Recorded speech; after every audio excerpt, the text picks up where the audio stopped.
Welcome to the show today. You all know how much I love a comeback story, and I'm excited to visit with Entiat native right here near us in the Wenatchee Valley. Pat Turner, thank you for being here. Thank you for including me. A friend of mine ran into you, I believe at Pybus recently, and then sent me a message with your card and a picture of your book and saying that I needed to talk to you. And that was the second person who told me that. So I picked up the phone and gave you a call.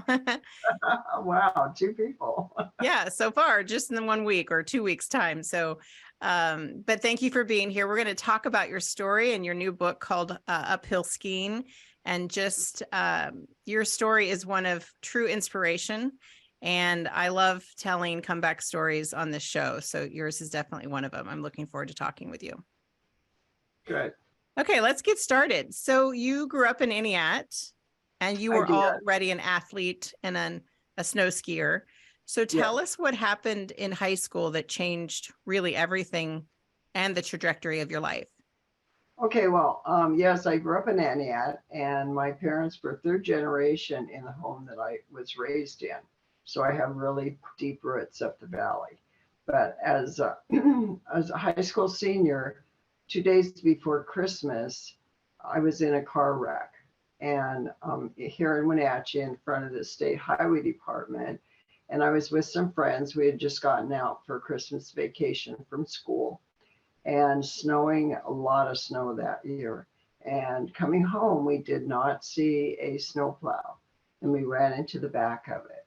Well, we're in a Corvair. We had no seat belts yet in all cars, and we were rattled around really bad. Anyway, I was the driver. The steering wheel broke on impact and broke his ribs and broke his arm. My girlfriend was sitting in the front seat, and she went through the windshield, and she was cut going in, coming out. The doctor said they stopped counting at 800 stitches in her face and head. My boyfriend was thrown forward, broke his arm, dislocated his shoulder. And I had my feet under the seat, the bucket seat, and I was thrown forward and landed on the floorboard in front of my girlfriend's feet. And I dislocated my left hip and compound dislocated my right knee. And so it's a miracle we lived to get to the hospital, both of us with our severe injuries. And so that first night, of course, I severed my main artery in my leg. And so they took one out of my groin and hooked me back up. But they put me in a hard cast that first night. And horrendous pain, couldn't figure out what was wrong, except I had a lot of injuries and a lot of points that were banged around. And they took it off and realized that lack of circulation and the swelling caused a burn on the calf side of my leg.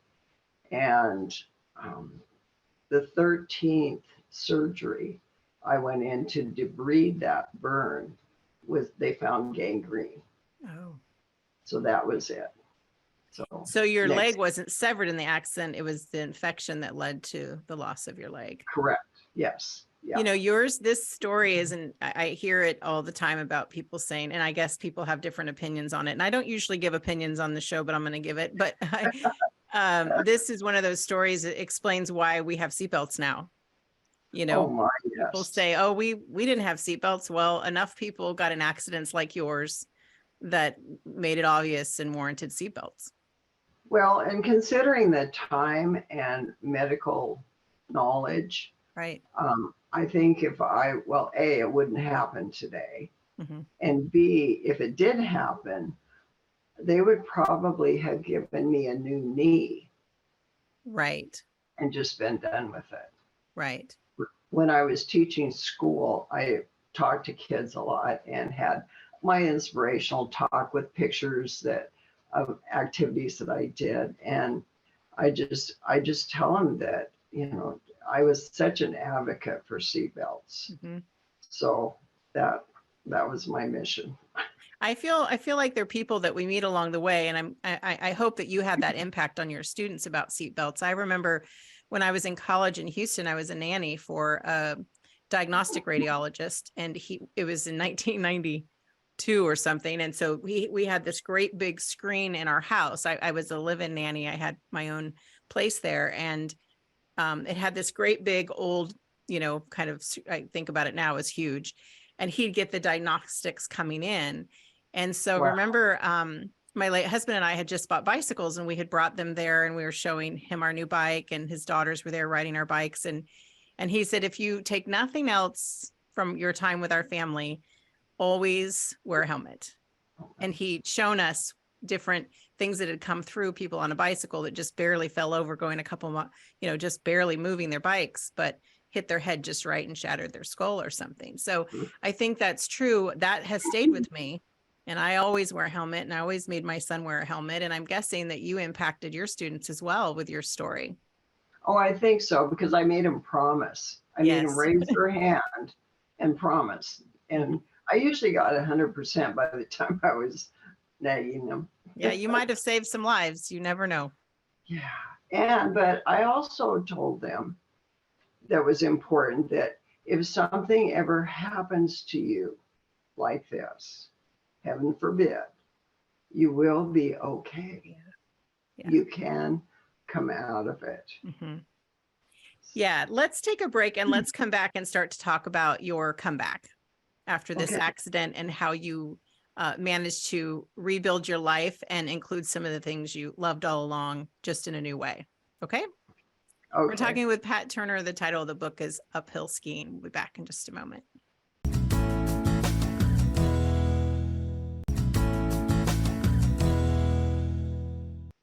We are back talking with Pat Turner. She is the author of the book called Uphill Skiing. You shared with us in the first segment about the accident you had in high school that resulted in the loss of your leg. And let's talk then about that, because you talked about encouraging your students that no matter what they went through, they could get through it. When you realized you'd lost your leg, because you went into surgery thinking they were going to clean things up, and you came out of surgery having lost your leg, was that attitude toward you can get through no matter what automatic, or did that take a little work? And how did you go about it? Yeah, that took work. Actually, they brought me out of surgery after they debrided that part of that burn. And I'd barely woken up that they told me that the next day they would have to amputate my leg. And that process took 18 hours. Wow. Yeah, I know. And so, no. So it took 18 hours to cut it off. Oh, okay. So you were awake in between, you had they tried to clean it up, told you they were going to have to amputate. So what was that overnight and that daytime like for you, knowing that was coming the next day?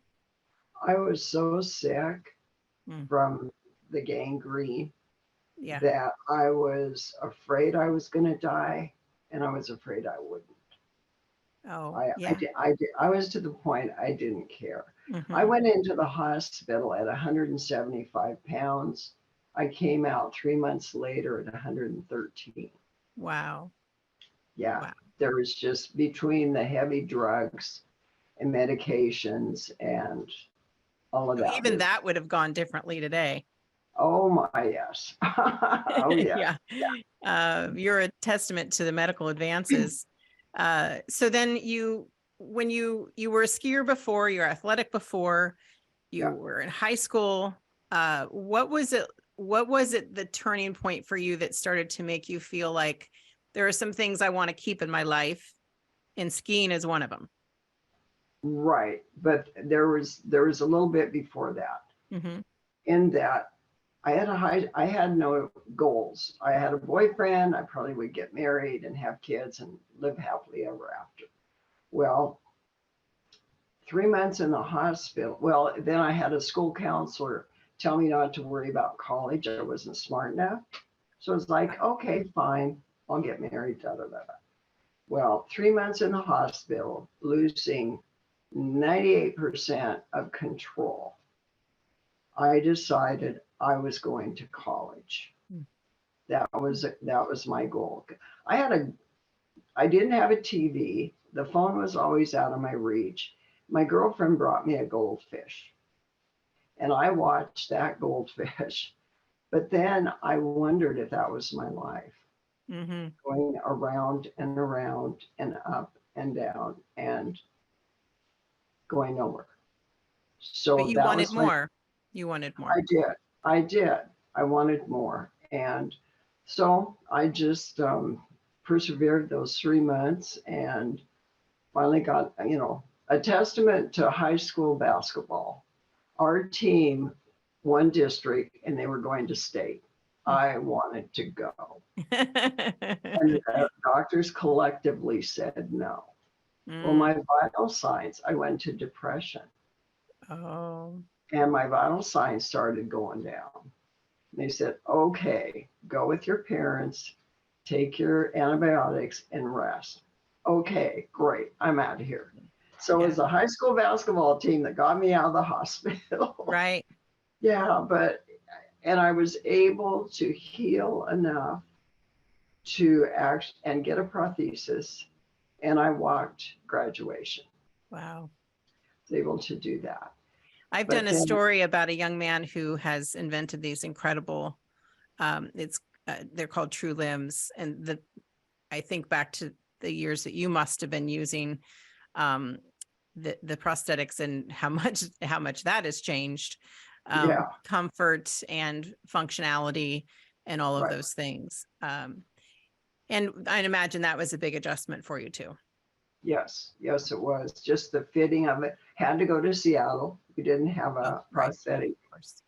place there in town, and many trips, many fittings, many preparation. It was just, I was young, and part of it, losing my leg then, I didn't have a profession that I would not be able to do.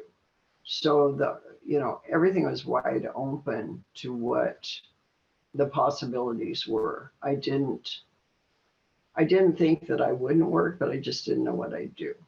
So you end up going to college and becoming a teacher. I did. I was a junior before I declared major, because first I was going to be a secretary until I came to shorthand. Didn't like that. I was going to be a microbiologist. Couldn't find anything in my microscope. And so I just kind of, Lloyd Bridges was popular then, back then. I was going to be a skin diver, but I got water at my nose when I washed my face in the sink. So it was a process of one by one. Yeah. I know, until I had a college professor took us to an elementary school, and we sat in the hall and read with kids. Yeah. And from that point on, I was 4-point Dean's List. Nice. Having a purpose and knowing your goal really helped. Absolutely. Yes. So I taught learning disabled children for 24 years, and I was a substitute in regular ed elementary for 14 before I retired a few years ago. When you think back to your decision making about going to college and overcoming the obstacles that you faced and being able to be a testament to your students and anyone else who knew you, honestly, and still does, what was it about, because you could have just tried to ski, but you didn't just try to ski. Let's take a break. And when we come back, I want to talk about, in your mind, going from I want to ski again to competing and winning national and international races. We'll be back in just a moment.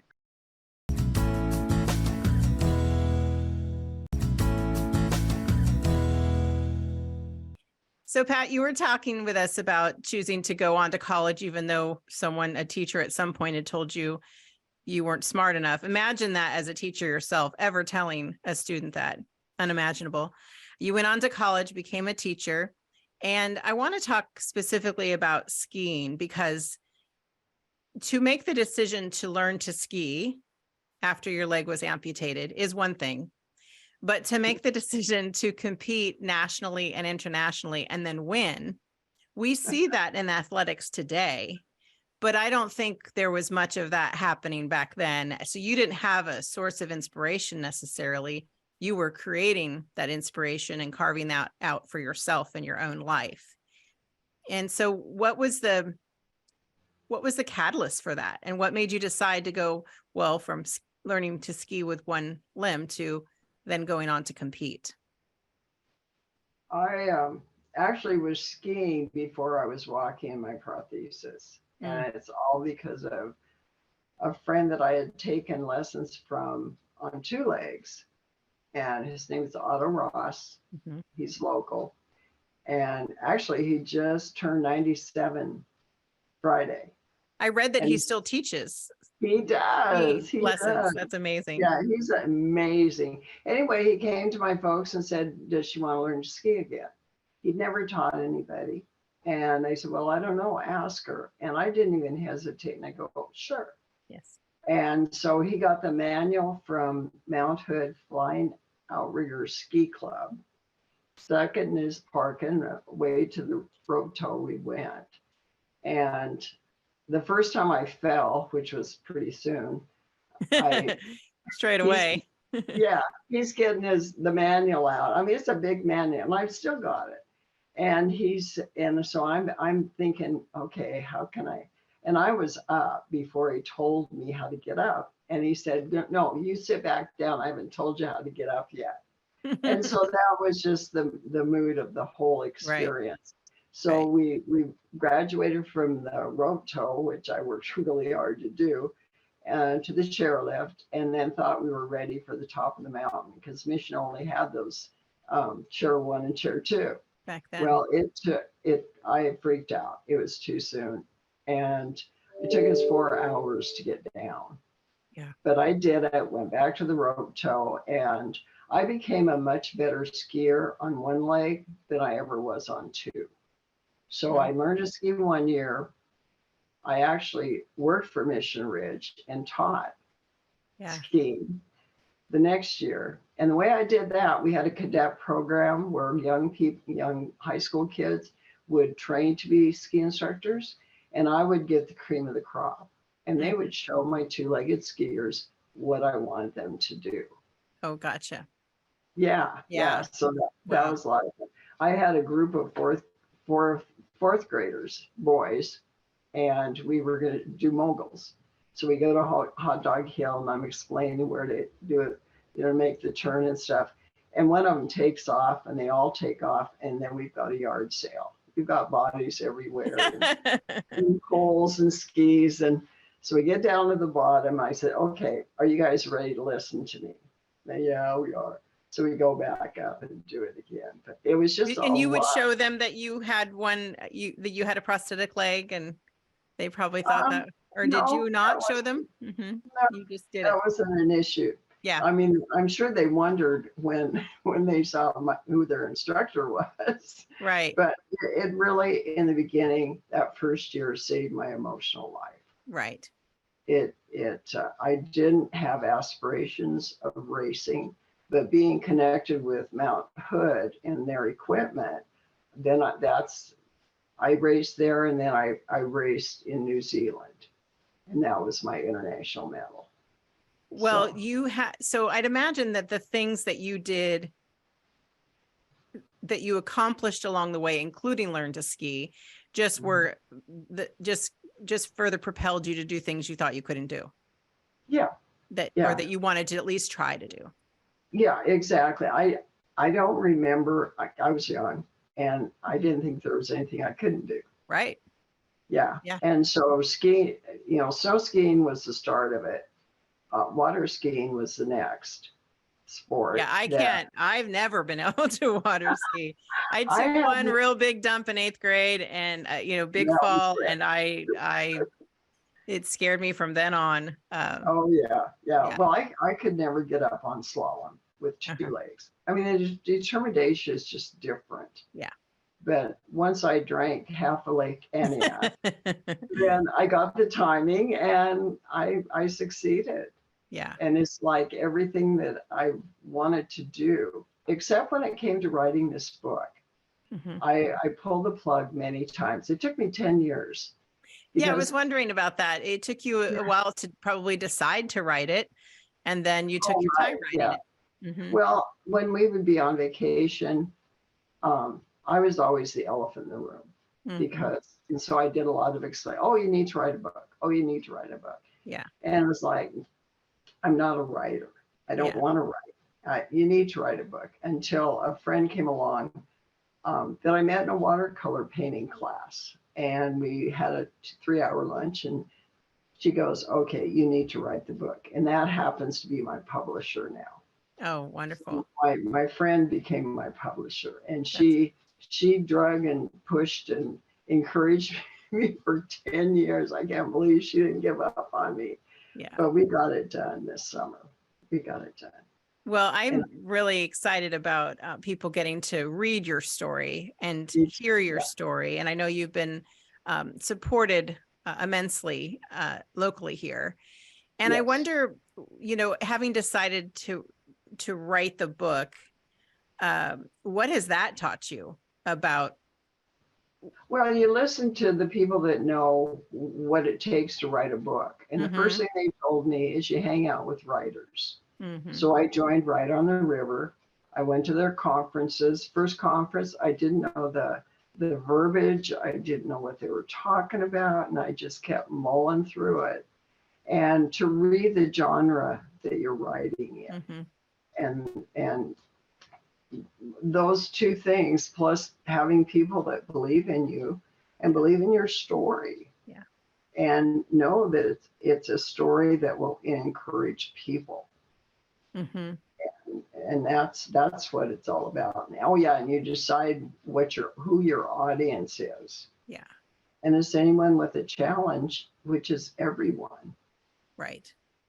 Well, Right. and the thing too, that what I think is important to remember, a lot of people say, how do you, because I've written 2 books myself, and they say, well, how do you become a writer? How do you do this? How do you do that? Well, you just start writing sometimes. You You just just, being an author and being a writer is 2 different things. Anyone can be a writer. Doesn't mean you're going to be a great one, but anyone can be a writer. And being an Mhm. author is a different thing. That's a business, but it's definitely worth the effort to sit down and put your thoughts together. We just have less than a minute left. I wondered if you could share, I know that the community's been incredibly supportive. So in these last 30 seconds, would you want to say thank you to anyone, or just a general thank you to the community that supported you since way back to your accident to today releasing your book? Well, the little community of Entiat just were incredible. In fact, they bought my first prosthesis, and Mm. so they are instrumental. The reception of this book is incredible. I am truly humbled by it. But I've lived in the valley all but 8 years of my life, Mhm. and the support and the encouragement always.